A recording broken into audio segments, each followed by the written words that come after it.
Thank you. Mr. Bogovic, 1 minute, please. Resolucijo o poročilu o napredku nekdanje Jugoslovanske republike Makedonije sem podprl, ker po mojem mnenju dobro identificira stanje v državi, ki nikakor ni rožnato in hkrati na ustrezen način spodbuja državo na pot hitrejših pristopnih pogajanj.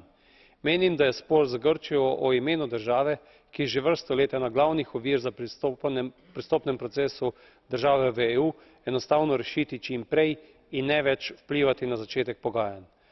Trenutno politično stanje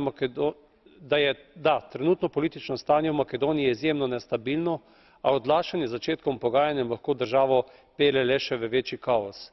Tega pa se tako Evropski parlament kot preostale institucije EU zavoljo želje po stabilnosti v celotni regiji in približevanjem evropskim vrednotam na to območje ne morejo in ne smejo dovoliti.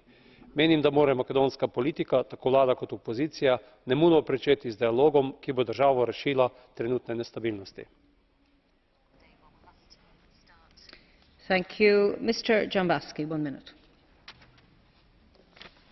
Благодаря, госпожо председател. Уважаеми колеги, подкрепих и този доклад с ясното съзнание, че изпращаме изключително важно послание към правителството в Скопие, а то е, че двустранните отношения трябва да бъдат разрешени, че договорът за добросъседство и приятелство между България и Македония трябва да бъде сключен